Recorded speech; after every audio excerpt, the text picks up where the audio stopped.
My name is Brenda Bishop. I'm the coordinator for the Quay County Health Council and a member of our Healthy Eating Active Living Committee, bringing you another great soup recipe that will be perfect for another Meatless Monday, or just because you want to get more vegetables in your life. So this recipe is called Finnish Summer Vegetable Soup, but I know it's winter, and I've got some ways that we can adapt it for our winter vegetables. So right now I have a quart of water boiling, and I'm going to add a tablespoon of salt to that. Then I'm going to add about 2 cups of cubed potatoes. Now I say about because, if you hit your 2-cup mark and you have a quarter of a potato left, add it. No big deal.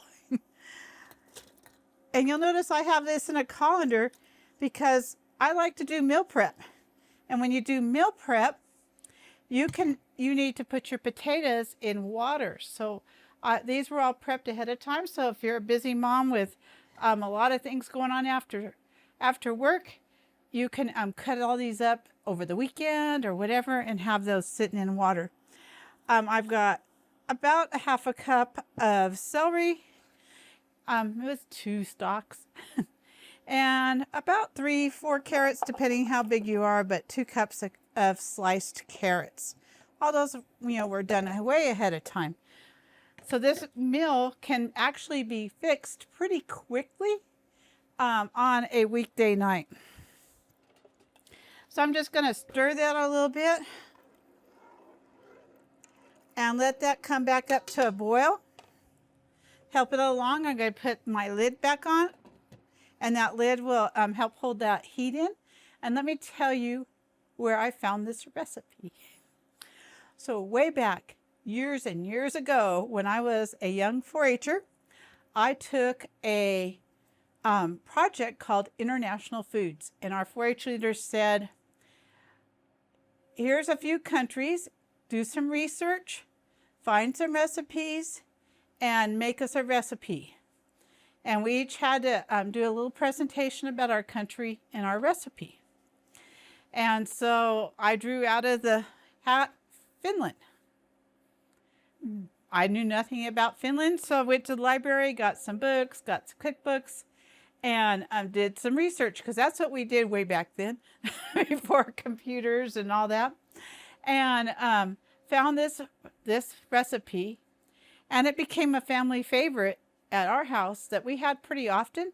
Actually took it to several competitions and won several competitions with this.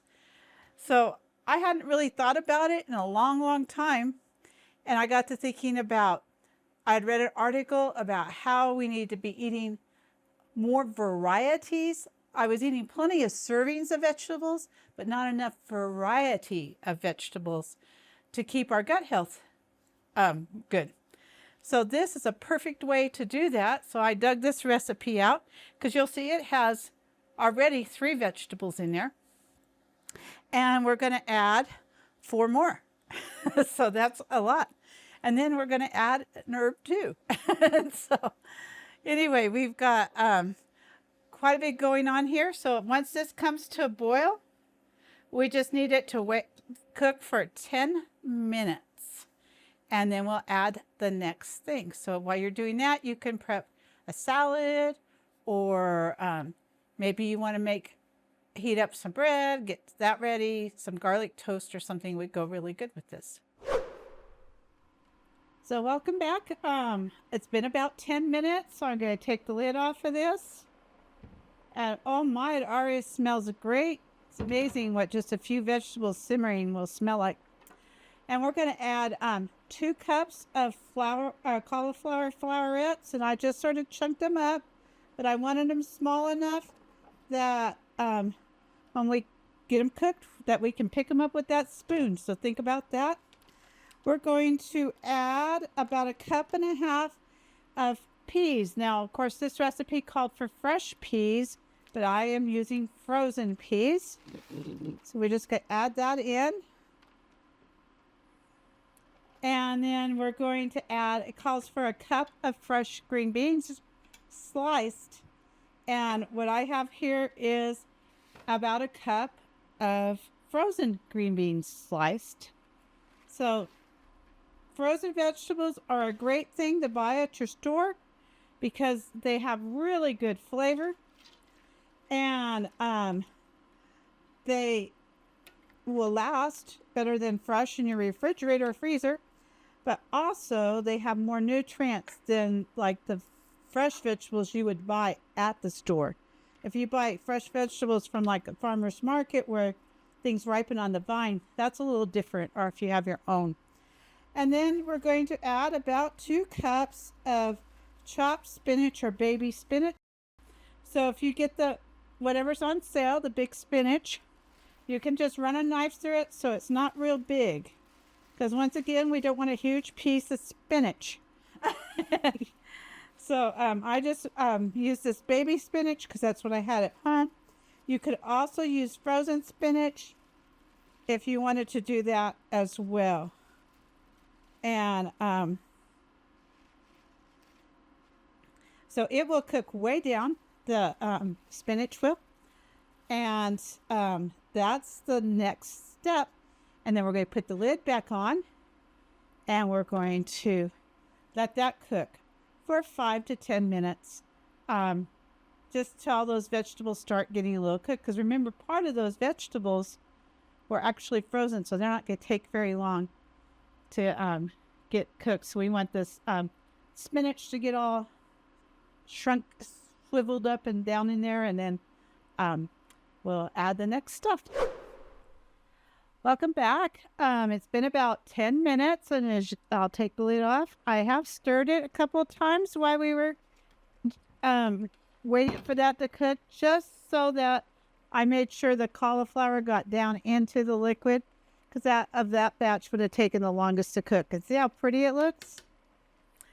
So now the next step is to mix a little pepper in with some flour, and it's 3 tablespoons of flour, and it called for a tablespoon of pepper.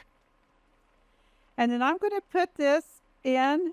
This is a quart of milk. You can use any kind of milk you have. It doesn't have to be whole milk or whatever. The flour will make it thicken up, and so that substitutes for cream. And I'm going to put this flour pepper mixture in here, and I'm going to whisk it up. And the reason I do that is so that when I add it to the soup, I don't get a bunch of flour floating on the top. It will incorporate better. So you can use any kind of bowl. I just already had this out because I measured water with it. So I just thought, why dirty something else? So once you get your flour all mixed in, you're going to add that to your soup.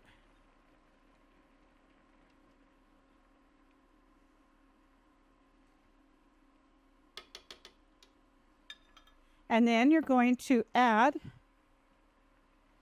the rest of your milk. So this will make a really hearty soup again. So you don't need a lot to go with it. Now you just sort of let that cook down for 5-10 minutes so the flavors merge with that milk. But see how the cauliflower is looking pretty done. The carrots look done, and that's what you're looking for.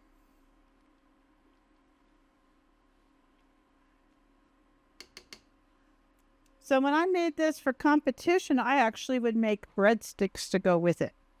And that's a lot more work than just maybe buttering some bread and sticking it under the broiler. So that's why I suggested that we do the some garlic toast or something. But you can serve whatever kind of roll or you'd like, and it would be pretty much a complete meal.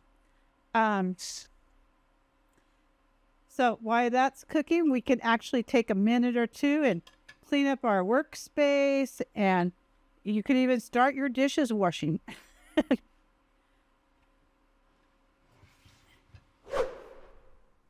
So welcome back. It's been about 10 minutes. You'll notice I have the lid off now because it does have milk in it. So I wanted to make sure that, first of all, it wasn't sticking, but also that the milk didn't boil over. And sometimes if you have your lid on and it doesn't have a steam thing, the milk will boil over. So I've taken that off. I've stirred it up. So the last step is adding 3 tablespoons of butter, and that sort of adds the richness. Remember, this is a summer soup, and so we're going to add 2 teaspoons about of parsley. It calls actually for a 1/4 cup of fresh parsley, but the parsley will give it a really bright, fresh flavor. So now it's ready to serve. Wasn't that easy? And during that little break, you even had time to, while it was simmering, to get your kitchen clean. So you are good to go for the evening. All you got to do is put up the supper dishes. I'll just serve a little bit here. It is super hot.